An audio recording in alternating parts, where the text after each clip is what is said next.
এই দুনিয়ার পুরো জীবনটা এটা হচ্ছে লালসাময় একটা জীবন, লোভ, মরিচিকা, মায়াজাল। এই মায়াজালে আমরা আটকে আছি, ফলে মৃত্যুর কথা আমরা ভুলে গিয়েছি। পাগলের মতো ছুটছি, আরো টাকা লাগবে, আরো খ্যাতি লাগবে, আরো যশ লাগবে, আরো দাপট লাগবে। আমার এত টাকা দিয়ে কি হবে? এত সম্পদ দিয়ে কি হবে? এত ব্যস্ততা দিয়ে কি হবে? তোমার অনেক হয়েছে। Come in. Take a rest. Take a breath. And think about death. Think that you have to go back to your Lord. একটু বসেন না, একটু ভাবেন যে আমাকে চলে যেতে হবে। চলে যেতে হবে। এই কোলাহল, এই ব্যস্ততা, এগুলো থাকবো না আমি। সাইয়েদনা ওমর ফারুক বলেছেন, মুতু ক্বাবলা আন তামুতু, মরার আগে একবার মরো। হাসিবু ক্বাবলা আন তুহাসাবু আলাইকুম, তোমার হিসাব নেওয়ার আগে তুমি একবার নিজের হিসাবটা করো না। কাগজ বের করে একটু লিখো না, কি কি ভালো কাজ করছিলা যেগুলো দিয়ে নাজাতের ওয়াসিলা হতে পারে। 1, 2, 3, আর কি কি আকাম কুকাম করছো দেখো না, লিখে দেখো তোমার অবস্থাটা কি। মরার আগে একবার মরো। মরার আগে খাটের মধ্যে শুয়ে শটান করে চোখ বন্ধ করে একবার মরার ভান করে দেখেন কেমন লাগে। চোখটা বন্ধ করেন আর ভাবেন আপনি নাই, কি কি হতে পারে ভাবেন। আপনার ছেলে মেয়েরা কান্না জুড়ে দিবে, আপনার প্রাণের স্ত্রী বিলাপ শুরু করে দিবে, বন্ধু বান্ধবের চিৎকার আর মাতম, স্থানীয় এলাকার মসজিদে ঘোষণা, অমুক এলাকার নিবাসী অমুক ভাই অমুকের ছেলে অমুক দুনিয়ায় নাই। সব আত্মীয়রা চলে আসবে, ফেসবুকে স্ট্যাটাস দেয়া হবে, সবাই সবাইকে জানাবে বিকাল 4টায় অমুক হাই স্কুল ময়দানে আপনার জানাজা। ছুটে আসবে, সবাই ছুটে আসবে আপনাকে শেষ বিদায় দিতে, গুড বাই জানানোর জন্য, আল ওয়াদা, বিদায় জানাতে আসবে সবাই। 4 তাকবীর দিয়ে আপনার জানাজা হবে, অশ্রুসিক্ত জানাজায় আপনার বিদায় হবে। কাঠের খাটিয়ার মধ্যে করে কাঁধে তুলে আপনার কবরে নেওয়া হবে। আগে থেকে খুঁড়ে রাখা কবরটার মধ্যে আপনার বিছিয়ে দেয়া হবে। বাঁশের কচি দিয়ে তার উপরে মাটির চাপা দিয়ে সব চলে যাবে। ভাবেন না একবার চোখ বন্ধ করে, this is the circle of life, this is the nature of life. এটা সবার হবে, আমার হবে, আপনার হবে। এত মায়া, এত ভালোবাসা কই যাবে? কেউ থাকবে না, সবাই আপনার অন্ধকার কবরে রেখে দিয়ে চলে আসবে। উপরে বাঁশের কঞ্চি, তার উপরে মাটির চাপা, অন্ধকার অন্ধকার। এই অন্ধকার যেন শেষ হতে চায় না, শুধুই অন্ধকার, ঠিক না? এজন্য আমাদের চলে যেতে হবে। দাদা গেল, চাচা গেল, মামা গেল, আমাদেরকেও যেতে হবে, জোরে কোন ঠিক কিনা? একদিন মাটির ভেতরে হবে ঘরে মন আমার, কেন বন্ধ দালান ঘর, প্রাণ পাখি উড়ে যাবে পিঞ্জর ছেড়ে, ধরা ধাবে সবই রবে, তুমি যাবে চলে। বন্ধু বান্ধব যত, মাতা পিতা দ্বারা সুত, সবই হবে তোমার পরে মন আমার, কেন বন্ধ দালান ঘর। একদিন মাটির ভেতরে হবে ঘরে মন আমার, কেন বন্ধ দালান ঘর, ঠিক না? সব করে থাকবে, চলে যেতে হবে আমাদেরকে। এই জন্য আখিরাতের কথা যেন আমাদের স্মরণ হয়। বিশ্বনবী বলতেন, নাহাইতুকুমান জিয়ারাতিল কবুর, আমি তোমাদেরকে কবর জিয়ারত করতে আগে নিষেধ করতাম, কিন্তু এখন নিষেধাজ্ঞা প্রত্যাহার করে নিলাম। এখন সব সময় তোমরা কবরের সামনে যাবা আর জিয়ারত করবা। কবরস্থানে জানতো বড়ুয়া কৃষ্ণপুরের এই গ্রামের কবরস্থান আছে কোন দিকে? পূর্ব দিকে আছে, গোখরার জলের ওদিকে। যান আপনারা, একটু যাবেন, একটু গেলে আখিরাতের কথাটা স্মরণ হবে। ওখানে ছোট শিশুরা শুয়ে আছে, কিশোর যুবকরা আছে, আপনার মতো তাগড়া যুবক মুরব্বীরা আছে। এরা এই এলাকায় থাকতো, এরা আকাশ থেকে নেমে আসে না, এই এলাকার সন্তান আজ নাই। একটা সার্টেন পিরিয়ড শেষে আপনিও থাকবেন না। This is the nature of life, this is the circle of life. ছোট্ট শিশু হয়ে এসেছিলেন, শৈশব, কৈশোর, যৌবন, প্রবলত্ব। আগে ছিলেন সিঙ্গেল, বিয়ে করে হয়ে গেলেন ডবল। এরপরে আল্লাহ আপনাকে একটা মেয়ে দিল, এরপরে মেয়েকে বিয়ে দিয়ে শ্বশুর হলেন, এরপরে ওই মেয়ের ঘরে সন্তান হতে নানা হলেন। আর কতদিন? অনেক দিন হলো তো, অনেক লম্বা সময় পেয়েছেন আপনি। Think about that. এবার যাওয়ার কথা ভাবেন, আখিরাতের সামানের কথা ভাবেন, ফিরে যেতে হবে। কি শক্তিশালী যুবক, বার্ধক্য চলে আসলে লাঠি ছাড়া চলতে পারে না। কুচকুচে কালো দাড়ি সাদা হয়ে যায়, দাড়ির শুভ্রতা, বয়সের ভার, রং ধরা যৌবন জং ধরে শেষ, ঠিক না? This is the circle of life. যুবক ভাইয়েরা, এটাই জীবন, চলে যেতে হবে, কেউ থাকতে পারবে না, ঠিক কিনা? এটা রিমাইন্ডার আল্লাহ এই সূরার ভেতরে দিয়েছেন যে তোমাদেরকে ফিরে যেতে হবে, এই লোভ লালসা ছেড়ে দাও। রব্বুল আলামিন বলেন, আল্লাকুমুত তাকাসুর হাত্তা যুরতুমুল মাকাবির। ও গোলাম, দুনিয়ার সম্পদ, লোভ লালসা তোদেরকে পাগল বানিয়ে দিয়েছে। এই লোভ পাগলামি কোনোদিন তোদের থামবে না যতদিন না তোরা কবরে ঢুকবি, ঠিক কিনা? কার কথা? আল্লাহ বললেন, দুনিয়ার সম্পদ আর লোভ আর মোহে তোমরা গাফেল হয়ে গিয়েছো। আখিরাতের কথা বেমালুম তোমরা ভুলে গিয়েছো, কিন্তু আখিরাতে তোমাদের যেতেই হবে, কবরের বাড়িতে তোমাদের ঢুকতেই হবে, ঠিক কি না? যেতেই হবে, আমরা ভুলে যাই। আলহাকুমুত তাকাসুর, অতিরিক্ত পাওয়ার লোভ, বেশি বেশি খাওয়ার লোভ, বেশি বেশি জমানোর লোভ মানুষকে গাফেল বানিয়ে দিয়েছে। এটা মানুষের স্বভাব, আরো চাই আরো চাই, এই স্বভাবটা আছে না নাই? দেখবেন ছোট বাচ্চারা মসজিদের দোয়া অনুষ্ঠান শেষে জিলাপি দেয় না? বরে কৃষ্ণপুর কি দেয়? আগে বাতাসা দিত না, এখন কি দেয়?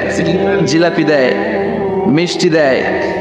তো মসজিদের 2-3 গেট থেকে যদি দেয়, ছোট বাচ্চারা দেখবেন এদিক দিয়ে কয়েকটা নেয়, নিয়ে আবার ওই গেটে লাইন ধরে। ওর হাত হলো ছোট হাত, ওর হাত ভর্তি জিলাপি, আর নেওয়ার জায়গা নেই, এরপর আরেক জায়গায় লাইন ধরছে। আরো লাগবে, আরো লাগবে, এই আরো আরো আরো চাই, এই স্বভাবটাই মানুষকে কুড়ে কুড়ে শেষ করে দিয়েছে। এত লাগবে কেন তোমার?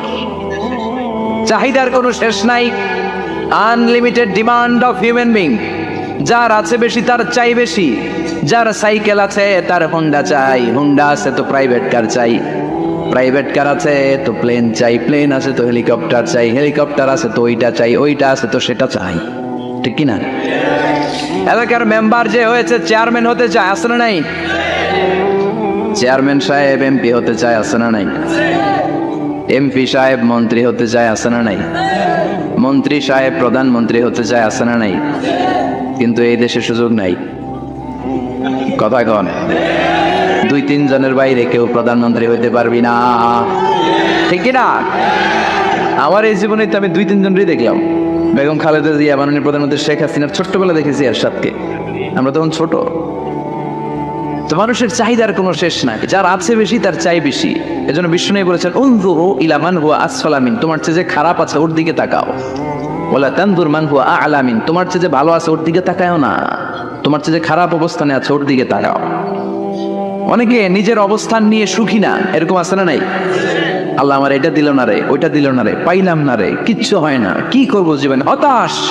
আসলে আছে কিন্তু অনেক, কিন্তু শুকরিয়া নাই, টাকা, ঠিক না? নিজের অবস্থান নিয়ে সুখী না, কিন্তু অনেক লোক আছে তারা আপনার অবস্থানে পৌঁছতে চায়। তাদের দিকে তাকিয়ে দেখেন, আপনি যে অবস্থানে আছেন এই অবস্থানে পৌঁছাটা অনেকের কাছে স্বপ্ন। তারা প্রতিনিয়ত সংগ্রাম আর স্ট্রাগল করে যাচ্ছে আপনার অবস্থানে পৌঁছতে, আর আপনি এটা নিয়ে সন্তুষ্ট না। শেখ সাদির নাম শুনেছেন? বালাগাল উলা কাশাফাত দুজা, এই কবিতাটার রচয়িতা, ইরানের বিখ্যাত এক কবি। উনি একবার আর্থিক সমস্যার মধ্যে দিয়ে সময় কাটাচ্ছেন, টাকা নাই, পয়সা নাই, পায়ে দেওয়ার মতো জুতা নাই। উনি খুব দুঃখ পেলেন, হায় রে, আমি ইরানের এত বড় কবি, আমার পায়ে দেওয়ার মতো জুতা নাই। দুঃখ ভরা মন নিয়ে রাস্তায় হাঁটতে বেরোলেন। হাঁটতে হাঁটতে হঠাৎ দেখলেন একটা লোক শুয়ে শুয়ে কাঁদছে, ওই লোকটার 2টা পাই নাই, পাই নাই। উনি সেজদায় পড়ে গেলেন, আল্লাহর কাছে ক্ষমা চাইলেন, আল্লাহ অনেক দিয়েছো, শুকর আলহামদুলিল্লাহ। এজন্য যেই পরিস্থিতিতেই থাকি না কেন আমরা কি পড়বো? জোরে বলেন, কি পড়বো? এজন্য আল কানাতু মিনাল ইসলাম, অল্পে তুষ্ট থাকার নাম হলো ইসলাম। সম্পদ লাগবে কিন্তু সম্পদের পাহাড় লাগবে না, ঠিক না? অল্প খান, অল্প পড়েন, অল্প জামান, অল্পের ভেতরে বরকত ঢুকায়া দিছে কে? দেখবেন যাদের সম্পদ অল্প তারা সুখী বেশি। জরিপে এটা দেখা গিয়েছে, অনেক সার্ভেতে এটা এসেছে, যারা সম্পদশালী এরা দুঃখী বেশি, এদের দুঃখ বেশি, টেনশন বেশি। খুব স্বাভাবিক, টাকা যার বেশি রোগ তার বেশি, টাকা যার বেশি টেনশন তার বেশি, টাকা যার বেশি ঘরে শান্তি তার কম, আছে না নাই? ঘরের ভেতরে অশান্তি, ছেলে কথা শোনে না, ছেলে টানে গাঞ্জা, মেয়ে করে পরকিয়া, আছে না নাই? স্ত্রী কথা শোনে না, ভালোবাসা নাই, ঘরটা জাহান্নামের টুকরা। রোগ বালাই, এক একটা হসপিটাল বিল পরিশোধ করতে মাসে 5 লাখ 10 লাখ, আছে না? কিছু খেতে পারে না, ডাক্তার একেবারে ডায়েট মেনু বেঁধে দিয়েছে। ডায়েট, ভেরি ডায়েট মেনু, এটা এটা এটা এটা কিছুই খাবেন না, শুধু গরু খাবেন না, খাসি খাবেন না, চিংড়ি খাবেন না, খালি ঘাস খাবেন, ইচ্ছে মতো ঘাস খাবেন, মানে ঘাস জাতীয় যত আইটেম আছে সব খাবেন, শাক খাবেন, সবজি খাবেন, সালাদ খাবেন, গরু, চিংড়ি, মুরগি, গোশত, ইলিশ কিছু খেতে পারে না। তাহলে রোগ বেশি, খাওয়ার মজা নাই, ঘরে সাংসারিক শান্তি নাই, খালি বেড়াম আর বেড়া, ঠিক কিনা?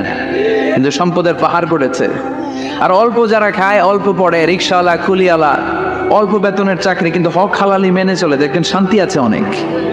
হ্যাঁ, বাসা ভাড়া দেয়, ফ্যামিলি চালায়, বাচ্চাদের স্কুল বিল, এরপরও মাস শেষে 1-2 হাজার টাকা হাতে থেকে যায়। আর ওর প্রতি মাসে 10 কোটি টাকা ইনকাম, তারপরও ব্যাংকের ঋণ আছে না নাই? সুখ কারে বলে? কিভাবে আপনি সুখকে ডিফাইন করবেন? সুখ তো টাকায় কিনা যায় না, শান্তি টাকা দিয়ে হয় না, শান্তি দেওয়ার মালিক কে? শান্তি আছে অল্প খেয়ে শুকর করার মধ্যে, শান্তি আছে আলহামদুলিল্লাহর মধ্যে, চিল্লায় বলেন ঠিক কিনা? এজন্য অল্প খাবো, অল্প পড়বো, অল্প জামাবো, অল্পের ভেতরে বরকত দিয়েছে কে? দেখেন ধনী ভাইরা খেতে পারে না, কিন্তু রিক্সাওয়ালার কি সমস্যা হয়? রিক্সাওয়ালারা সব খেতে পারে, কুলিওয়ালা, দিনমজুর, এরা একেবারে স্লিম সুঠাম দেহি, মেদহীন পেট, পেটে কোনো মেদ নাই, ভুড়ি নাই। আর কোটিপতিদের মেদ আছে না নাই? এত বড় বড় পেট, ঠিক কিনা? আমাদেরও পেট আছে, তবে হালাল পেট, এটা হারাম টাকা দিয়ে এই বড়ি বানাই নাই আমরা, সিলতে বলেন ঠিক কিনা? রিক্সাওয়ালা, কুলিওয়ালা নিজেও নামাজ পড়ে, বউও নামাজ পড়ে, বাচ্চাটাও নামাজ পড়ে, রিক্সা চালায় আর জিকির করে লা ইলাহা ইল্লাল্লাহ, লা ইলাহা ইল্লাল্লাহ মুহাম্মাদুর রাসূলুল্লাহ সাল্লাল্লাহু। সুখ আর শান্তি, তাদের ঘরে সুখ। ধনী কোটিপতি, ভিআইপি, সিআইপিস, এদের রাতে ঘুম নাই, 1 ঘন্টা ঘুমানোর জন্য 4টা ট্যাবলেট খাওয়া লাগে, এরকম আছে না নাই?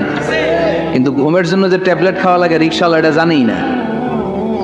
ওর যেখানে রাইত ওইখানেই, ওর মাথা বিছনায় লাগতে দেরি, ওর ঘুম আসতে দেরি হয়, ওর ঘুমে নাকের ডাকের আওয়াজে ট্রাকের ইঞ্জিনও ফেল।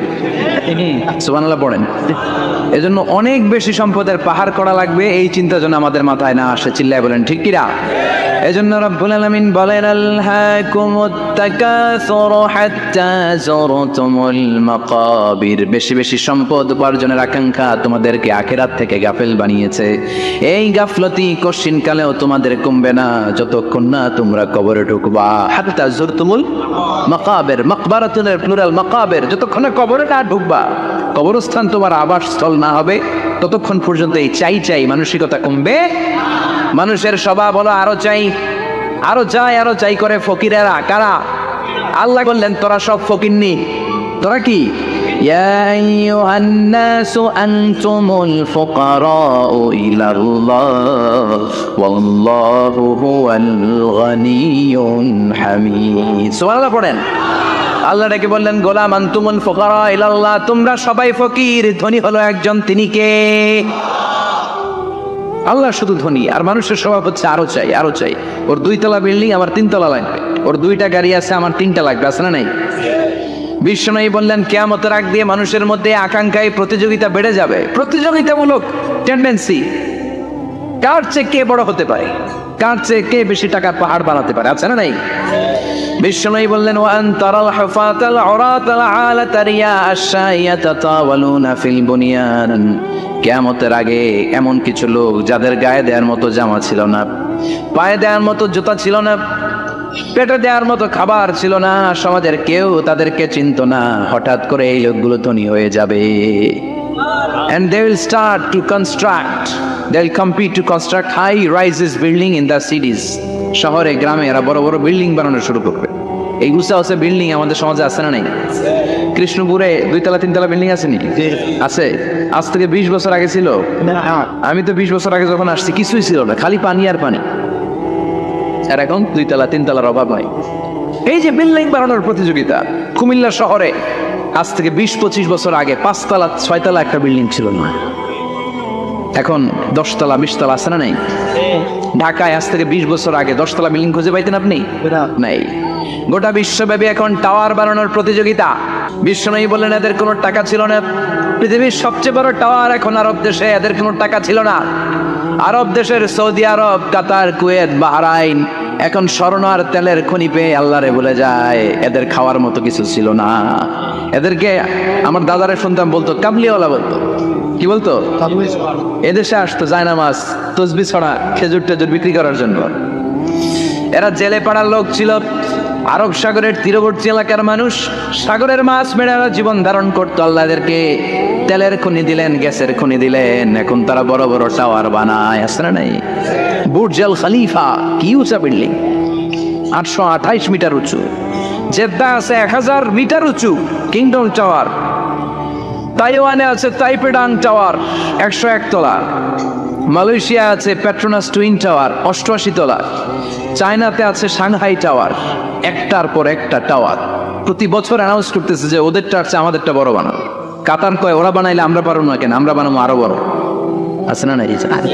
সাগালাত তাকাসুর, যে আরো লাগবে, আরো বড় হতে হবে, এটা এক্সপেন্সিভ। মানুষকে আখিরাত থেকে একেবারে গাফেল বানিয়ে দিয়েছে। চিল্লায় বলেন ঠিক কি না? টাকার পাহাড় বানাতে চায়, দরকার থাকলেও চায়, না দরকার থাকলেও চায়। বর্তমান পৃথিবীর সবচেয়ে ধনী লোকটার নাম জানেন? কি নাম? হ্যাঁ, বিল গেটস। ওর যে কত টাকা ও নিজেও জানে না। ওর পকেট থেকে যদি $100 একটা বান্ডিল পড়ে যায়, এটা তুলতে ওর যত সময় লাগবে, ও না তুলে যদি হেঁটে যে আইডিয়া নিয়ে হাঁটতেছিল ওইটা নিয়ে হাঁটে, ওদিকে আরো বেশি ইনকাম হয়ে যাবে। এত টাকা তার, এটা তোলার সময় তো তার নাই। ওয়ারেন বাফেট নাম শুনছেন? হাজার হাজার কোটি ডলারের মালিক। প্রিন্স ওয়ালিদ বিন তালাব, সৌদি ধনকুবের নাম শুনেছেন? ওর একটা বিমান আছে, প্রাইভেট জেট প্লেন। এই বিমানটার 70% মেড অফ গোল্ড। বিমানের 70% স্বর্ণ দিয়ে বানানো। গত কয়েক বছর আগে আমি ব্রুনাই গিয়েছিলাম। ব্রুনাইয়ের সুলতানের নাম হাসান আল বালখিয়া। উনি একটা প্যালেস আরবিতে বলে আসা, মানে হচ্ছে রাজপ্রাসাদ। পৃথিবীর সবচাইতে বড় রাজপ্রাসাদ ব্রুনাইতে বান্দার শ্রী বেগাওয়ানে অবস্থিত। আমি গিয়েছি ওখানে। প্রায় 1800 থেকে 2000 কক্ষ আছে ওই প্যালেসে, রাজপ্রাসাদে। ওই রাজপ্রাসাদের টয়লেটের কমোডগুলো মেড অফ গোল্ড, স্বর্ণ দিয়ে বানানো। নাউজুবিল্লাহ পড়বেন না? এই হাসান আল বালকিয়া নিজে বিমান চালায়। ওর সংগ্রহে 500টা রোলস রয়েস লাক্সারিয়াস কার আছে। 500 রোলস রয়েস। গুগল, ইউটিউব যারা করেন সার্চ দিয়ে দেখবেন ওর কি পরিমাণে গাড়ি। রোলস রয়েস গাড়ি হচ্ছে one of the luxurious car in the world. Car ব্র্যান্ডের মধ্যে যত দামি কার ব্র্যান্ড আছে, এর মধ্যে রোলস রয়েস একটা, যেগুলোর দাম কমসে কম এদেশের টাকায় 8 কোটি থেকে 10 কোটি টাকা। আচ্ছা বলেন, এই গাড়িগুলো যারা হাই প্রোফাইলের ভিআইপিস, তারা ফ্যামিলির সবাইকেও যদি একটা করে গাড়ি দেয়, একজনের কয়টা গাড়ি দরকার? 5টা, 10টা, 20টা। বললাম যে 20টা গাড়ি লাগবে ওনার। 500 গাড়ি দিয়ে উনি কি করবে? তার সংগ্রহে 500টা রোলস রয়েস। স্বর্ণেরও গাড়ি আছে, তার স্বর্ণের পালঙ্ক আছে, আমি দেখে এসেছি। পোরশে, ফারারে, লাম্বরগিনি, এই টাইপের যে ব্র্যান্ডগুলো আছে, অভাব নাই। তার মানে আছে, যার বেশি চায় তত বেশি। চিৎকার করে বলেন ঠিক কি না? এজন্য আল্লাহ বললেন, আলহাকুমুত তাকাসুরু হাত্তা যুরতুমুল মাকাবির। দুনিয়ার লোভ তোমাদেরকে আখিরাত থেকে গাফেল বানিয়ে দিয়েছে। দুনিয়ার লোভ লালসার মধ্যে পড়ে আখিরাতকে বেমালুম তোমরা ভুলে গিয়েছো। এই গাফলতি কোনোদিন কমবে না যতদিন না তোমরা কবরে ঢুকো। ঠিক কি না? সম্পদ উপার্জনে ইসলাম বাধা দেন, কিন্তু সম্পদ হৃদয়ে স্থান দেওয়া যাবে না। সম্পদ উপার্জন করতে হবে, খরচ করে ফেলতে হবে। বেশি সম্পদশালী হতে হলে আল্লাহর সন্তুষ্টির জন্য যাকাত দিতে হবে। কে দিতে হবে? দে জাকাত তোরা দে রে জাকাত, তোর দিল খুলবে পরে আগে খোলো খাত। দে জাকাত তোরা দে রে জাকাত। ঠিক কিনা? দিল পরে খুলবে, আগে হাত খোলেন। হাত খুললে দেখবেন দিলটারে খুলে দিয়েছে কে? সাইয়েদনা মুসা আলাইহিস সালামের জামানায় ওনার চাচাতো ভাই ছিল মিশরের সবচাইতে বড় ধনী, যাকাত দেয় নাই। তার কি করুণ পরিণতি হয়েছে কোরআনে আছে না নেই? এত সম্পদ ছিল, তার সম্পদগুলো সে সিন্ধুকে আটকে রাখতো। আর এই সিন্ধুকের চাবিগুলো আলগানোর জন্য, কাঁধে নেওয়ার জন্য 10 জন লোক লাগতো। সিন্ধুক কাঁধে নেওয়ার জন্য, সিন্ধুকের চাবির গোছা কাঁধে নেওয়ার জন্য কয়জন? তাহলে কি পরিমাণ সম্পদ ছিল? সাইয়েদনা মুসা বললেন, সম্পদের মালিক তুই হস নাই, আল্লাহ বানাইছে। কারণ বলে, ইন্নামা উতিতুহু আলা ইলমিন ইনদি, আল্লাহ আমারে সম্পদ দেয় নাই, আমি আমার মেধা খাটিয়ে সম্পদ বানিয়েছি। যাকাত আমি দেব না। মুসা বললেন, তাহলে আযাবে পড়বি। কারণ কয় পারলে আযাব আন, পারলে আযাব আনো। আল্লাহ বললেন, ফাখাসাফনা বিহি ওয়া বিদারিহিল আরদ, ও মুসা, নিরাপদ দূরত্বে চলে যাও, এখনই ভয়ঙ্কর ভূমিকম্প হবে, আযাব দেব। কারণ সহকারণের সব সম্পদ আমি জমিনের ভেতরে ঢুকাইয়া দেব। আমি নিজে যে আল্লাহরে মানে, আমিও তারে মানি, আমিও আল্লাহর দলের একনিষ্ঠ কর্মী। আর পানি খাইতে পারি না, আল্লাহ বাঁচাও। আল্লাহকে আরো খা। শেষ, ফেরাউন শেষ, নমরুদ শেষ, কারণ শেষ। পুরো সম্পদ সে আল্লাহ কারণকে জামিনের ভেতরে দাবিয়ে দিলেন। এজন্য সম্পদ যাদের বেশি জাকাত দেওয়ার দরকার আছে না নেই? দারিদ্রতা বিমোচনের জন্য জাকাত দিবেন। জাকাতের শাড়ি লুঙ্গি এইভাবে না, অনেকে কিন্তু দেয় জাকাতের শাড়ি, জাকাতের লুঙ্গি, জাকাতের গামছা, এরকম ডাকাইত আছে না নাই? বাংলাদেশে এমনও হয়েছে জাকাতের শাড়ি দিবে বলে সে পত্রিকায় নিউজ করেছে, আর ওই শাড়ি আনার জন্য শাড়ি দিবে 5,000, মানুষ এসেছে 5 লক্ষ। কত পৃষ্ঠ হয়ে 11 জন নারী এক জায়গায় মারা গিয়েছে। কিয়ামতের দিন আল্লাহ বিচারের কাঠগড়ায় এই বিজনেস ম্যাগনেটকে দাঁড়িয়ে সেদিন জিজ্ঞাসা করবে যে কেন তুই এদেরকে কষ্ট দিয়েছিলি? চিল্লা এখন ঠিক না? এদের মৃত্যুর দায়ভার এই শিল্পপতি এড়াতে পারবে না। জাকাতের শাড়ি, জাকাতের লুঙ্গি বিতরণের জন্য আল্লাহ তোমার ধনী বানায় নাই। ধনীদের দায়িত্ব হলো গরিবের হাতে সম্পদ পৌঁছে দেয়া। ওয়া ফি আমওয়ালিহিম হাক্কুন লিসাইলি ওয়াল মাহরুম। গরিব আমার কাছ থেকে সম্পদ আর জাকাত নিয়ে সে আমার প্রতি করুণা করেছে, আমি জাকাত দেই বলে আমি কোনো দয়া দেখাই নাই। কথা বুঝতে পেরেছেন? আইডিয়াটা ক্লিয়ার করে নেন। জাকাত দেয়া আমার জন্য কি? কথা বলেন, ফরজ। আর যে জাকাত নেয় তার জন্য জাকাত খাওয়া কি ফরজ? আমি গরিব মানুষ, আমি জাকাত খাবো না, না খেয়ে থাকুম, রোজা রাখুন। কথা কন। আমার যে জাকাত নেওয়া লাগবে আমার কোনো কথা নাই, কিন্তু আমি যে ধনী আমার দিতেই হবে, এটা ফরজ। তার মানে আমি দিয়ে আমি দয়া করি নাই, ও নিয়ে আমারে বাঁচাইয়া দয়া করে গেছে। চিৎকার করে বলো ঠিক কিনা? ইসলাম বলে রাস্তার এক পাশে 5 তলা আর এক পাশে গাছতলা, এটার নাম ইসলাম না। মাহরুম, খেটে খাওয়া মানুষ, সুবিধা বঞ্চিত মানুষদের দ্বারে যে তুমি জাকাতের টাকা পৌঁছে দাও। জাকাতকে ফরজ করা হয়েছে দারিদ্রতা বিমোচনের জন্য। আপনি শাড়ি লুঙ্গি দিলে কি হবে? ওরে শাড়ি দিয়েছেন দুপুরে, রাত্রেবেলা ও আরেক জায়গায় লাইন ধরে আছে, বিরিয়ানির প্যাকেট নিতেছে ওইখানে। কথা কন, সারাটা বছর ও জাকাতের টাকা নেবে, ওর কিছু হবে না। বরং এমন কিছু তাকে করে দিতে হবে যেটা দিয়ে সে ফ্যামিলি লিড করতে পারে। একটা সিএনজি কিনে দেন, ওই ফ্যামিলিতে কোনো যুবক থাকলে সিএনজি চালায়া, অটো চালায় ফ্যামিলিটারে চালাবে। একটা টঙের দোকান করে দেন, চায়ের দোকান, চা বিক্রি করে ফ্যামিলিটারে চালাবে।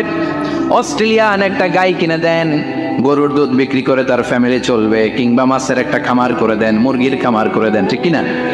ওমরে ফারুক বলতেন এমন ভাবে জাকাত দাও যাতে করে যাকে জাকাত দিয়েছে জীবনে কোনোদিন সেজন্য আর কারো কাছে যে হাত পেতে জাকাতের জন্য দাঁড়িয়ে না থাকে।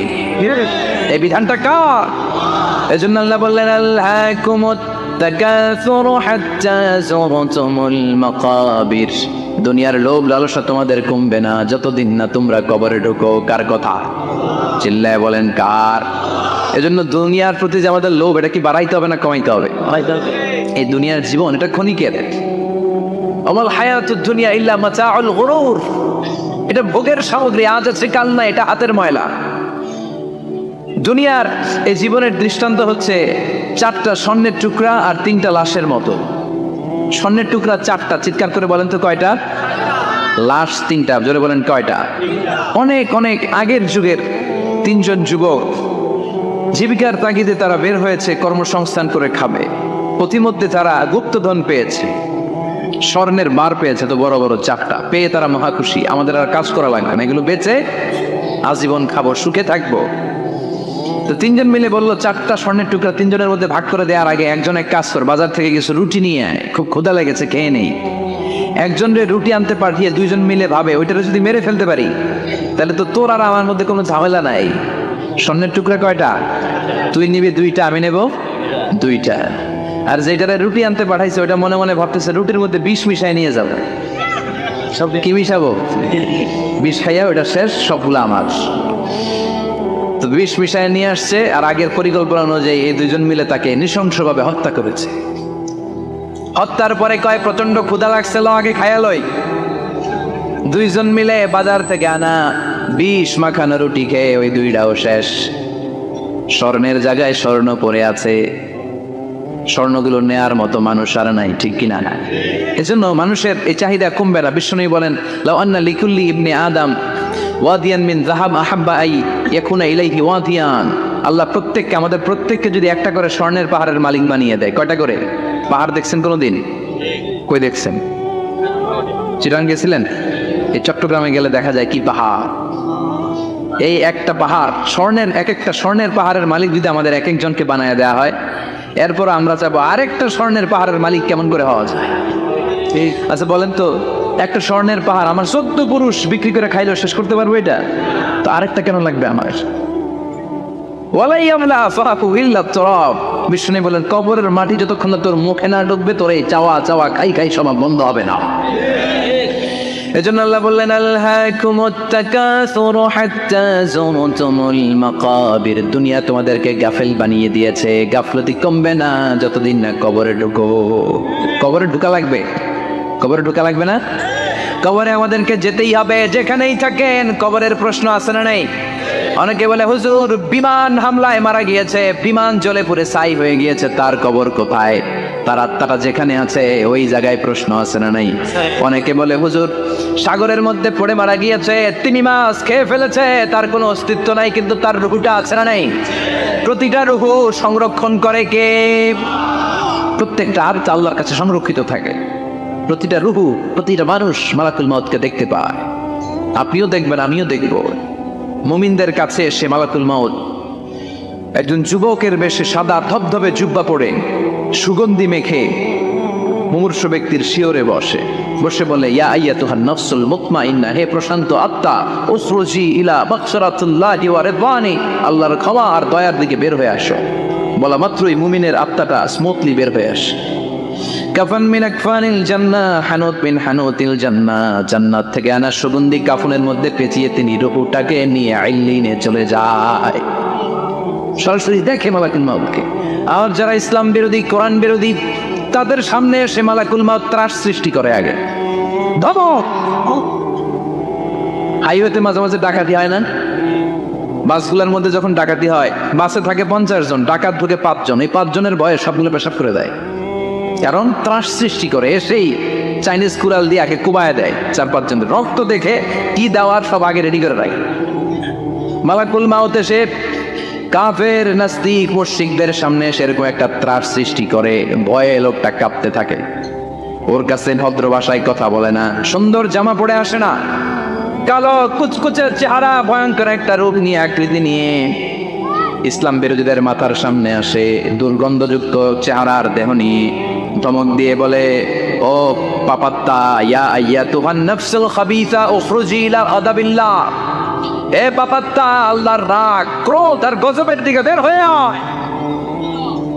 মুমিনের আত্মা বলার সাথে সাথে যেমনি মুমিনের দেহ থেকে বের হয়ে জান্নাতি কাফনের ভেতরে ঢুকে, কাফেরদের আত্মাও কি এরকম তাড়াতাড়ি বেরোতে চায় নাকি?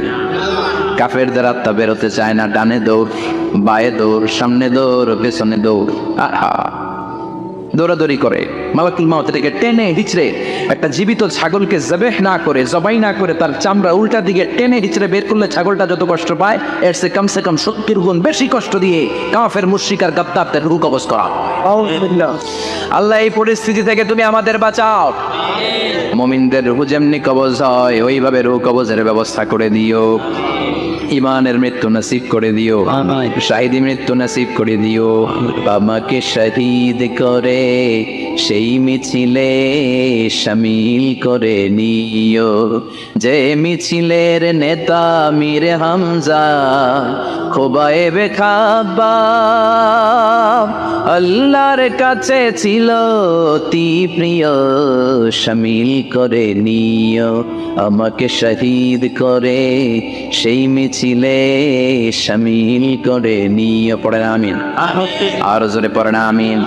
তার মানে বিমান দুর্ঘটনায় হোক, কিংবা লঞ্চ ডুবিতে হোক, কিংবা আগুনে পড়ে হোক, কিংবা আত্মঘাতী হামলায় হোক, যে যেখানেই মারা যায়, কবরের 3টা প্রশ্ন তার জন্য আছে না নাই? ইসলাম বিরোধীদের জন্য প্রশ্ন 3টা, আপনারা যারা মুমিন তাদের জন্য 4টা, আপনাদের জন্য একটা বেশি। আলহামদুলিল্লাহ। কোন কবরে এসে প্রথম প্রশ্ন করবে, মুনকার নাকির যখন চলে আসবে, 40 কদম যখন আত্মীয় স্বজনরা লাশটাকে কবরের মধ্যে দিয়ে 40 কদম চলে যায়, তখনই ফেরেশতা চলে আসে। আহা, শেষ, সব শেষ। এসেই পরীক্ষা শুরু। মার রব্বুক, তোর রবের নাম কি? চিল্লায় বলেন, আমাদের রবের নাম কি? আমরা বলবো রব্বি আল্লাহ। আমরা যদি পথ ভুলে যাই, পথ দেখায় দেয় কে? আমি যদি কোনো দিন পথে ভুলে যাই, হাত ছানি দিয়ে কাছে নিও, মমতার বন্ধনে আমায় বেঁধে সব ভুল ক্ষমা করে দিও। আমি যদি কোনো দিন পথে ভুলে যাই, হাত ছানি দিয়ে কাছে নিও, মমতার বন্ধনে আমায় বেঁধে সব ভুল ক্ষমা করে দিও। আমি যদি কোনো দিন পথে ভুলে যাই, পড়েন, হাত ছানি দিয়ে কাছে নিও, মমতার বন্ধনে আমায় ডেকে সব ভুল ক্ষমা করে দিও। চিল্লায় পড়ে না আমি আর জোরে আমিন। এজন্য বিশ্বনবী বললেন যে দোয়া বাদ দিল তার সব পাপ। কারণ দোয়া দিয়ে নামাজ শুরু, দোয়া দিয়ে সব শুরু, দোয়াটাই হলো ইবাদত। চিল্লায় বলেন ঠিক কিনা? আর দোয়া সিলাহুল মুমিন, দোয়া হচ্ছে মুমিনের উইপেন, অস্ত্র, মুমিনের বড় অস্ত্র। যেখানে সবকিছুর দৌরাত্ম্য শেষ, ওইখানে দোয়ার দৌরাত্ম্য শুরু। যেখানে সবকিছুর কারিশমা শেষ, ওখান থেকে দোয়ার কারিশমা শুরু। এরকম অনেক ক্যান্সারের মতো দুরারোগ্য ব্যাধিতে আক্রান্ত, ডক্টর ফাইনালাইজ করে দিয়েছে বাঁচবে না, 2 মাস বাঁচবে। কয় মাস? কথা বলেন। মাত্র 2 মাস সে বাঁচবে। তারপরও দেখা গেছে লোকটা 7 বছর বেঁচেছিল। আছে না নাই? দোয়া, the power of দোয়া। everything is pre-written but by supplication it's rewritten। সবকিছু আগে লেখা থাকে। মহাবিশ্ব সৃষ্টির 50,000 বছর আগে আমাদের ভাগ্যে কি ঘটবে সব লিখে রেখেছে কে? সব অপরিবর্তনীয়। কিন্তু এই তাকদীরেরও